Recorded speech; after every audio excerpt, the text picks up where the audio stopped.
what is the scariest story you know that is 100% true? I worked for U-Haul when I was 18, and it was located in front of a club that was known for being really sketchy. I came in to open one morning, and it was common for people to knock on the door hoping to get in early and get their truck. On this day, I heard frantic knocking on the door. I'm there alone still, so it kind of startled me. I look and there's a woman completely naked, covered in what looks like blood.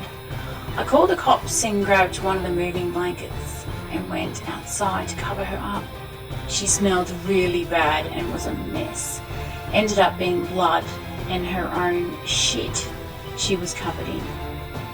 Found out later she was drugged up at the club that night, early morning, raped and left blacked out in the alley. It was just a effed up and surreal situation to be involved in. I was in a crappy motel. The room had bed bugs. I was too exhausted to go to the front desk. I just needed to make it until the morning. I slept in the tub.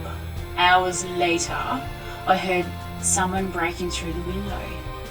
I had a big knife with me and ran out into the room to find a man halfway through my window. We stared for a while at each other in shock. I think we both were scared. Then he says, "Is this your room?" I'm like, "Yes, this is my room, man."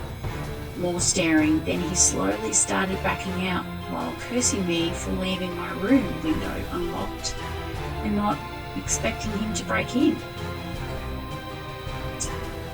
It's the spring of 2001. I was just ending my shift at a major hospital in New York.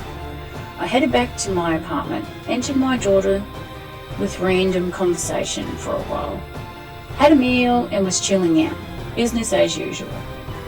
Later that night, my mother came by and took me back to the very same hospital where I worked. We were conversing in the car and nothing seemed out of sorts at all. She never mentioned where we were headed, and I had no idea of the destination until we actually arrived. When we arrived at the hospital, I kept getting questioned about who I was, including who I really was, where I grew up, who my mum's daughter was, where I lived, and more. Battery after battery of third degree coming out of absolutely nowhere. I had no clue what was going on or why anyone was interrogating me this way.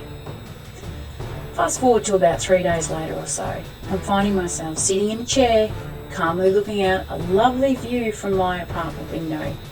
Except this wasn't my apartment. In a quiet panic, I took stock of my surroundings and realised I was at the end of a hallway. It had been here before. It was the hospital where I worked, but it wasn't in New York. It was Portland, and it was the site floor.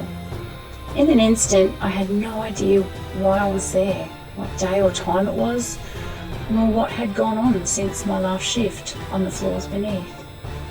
It turns out that I was indeed working a regular shift several days prior.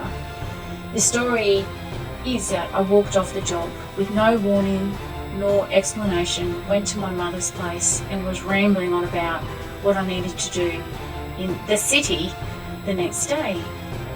She took me to the ER where I reported living in New York City, complete with some bogus address and phone number. With my daughter, I was claiming that was my little sister, was my daughter. They admitted me, and I didn't break back generally accepted reality for 7 days. When I came to, as described above, I had absolutely no idea what had happened, why I was locked up again, nor any memory whatsoever what I'd said or done anything that instant walking out of my shift. Statistically, probably no one reading this has been blessed with the misfortune of psychotic figure sitting in that chair by the window at the end of the hospital hallway when literally 1 instant earlier I'd been casually going about my job, felt just as disorienting and jarring as you'd imagine. I know this isn't a serial killer or drunk driver story, but it's absolutely me. True, and it's the single most terrifying event of my life.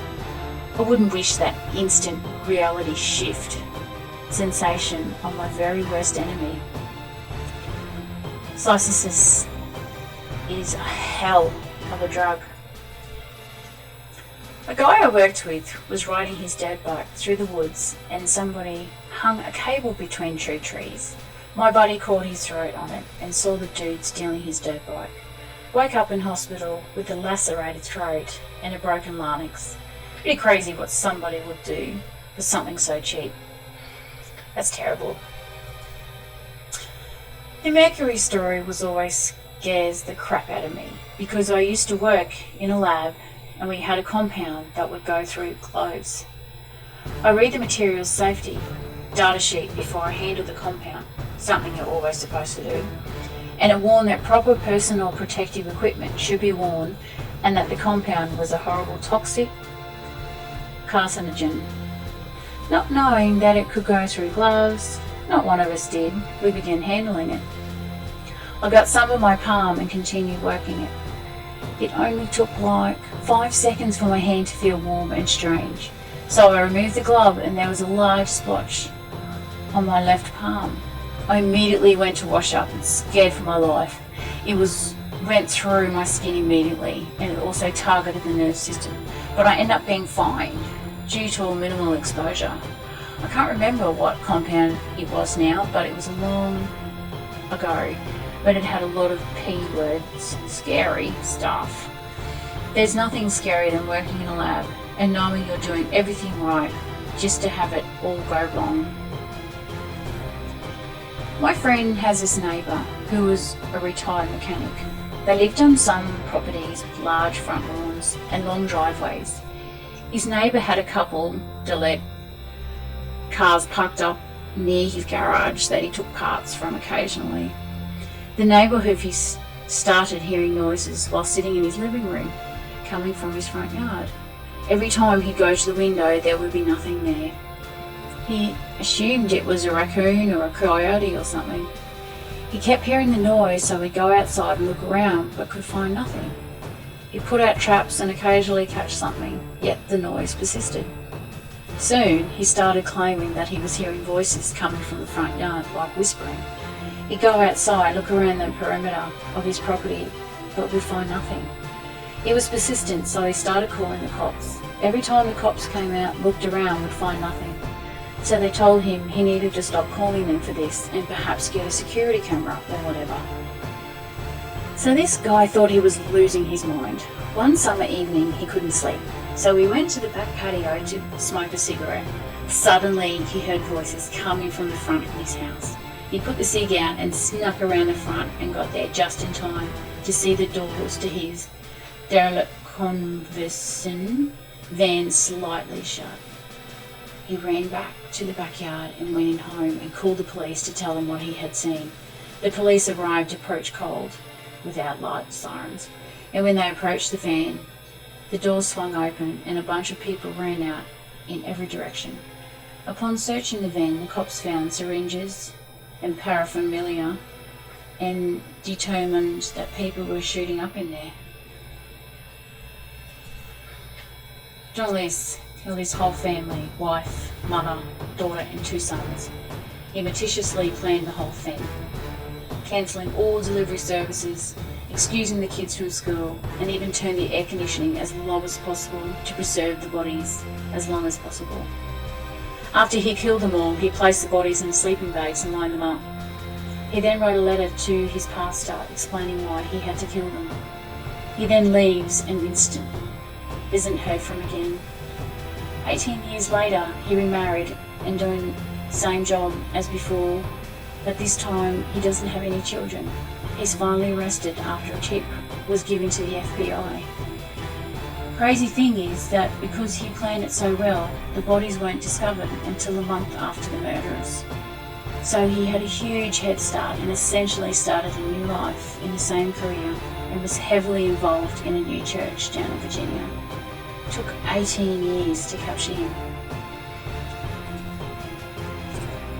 I'm in town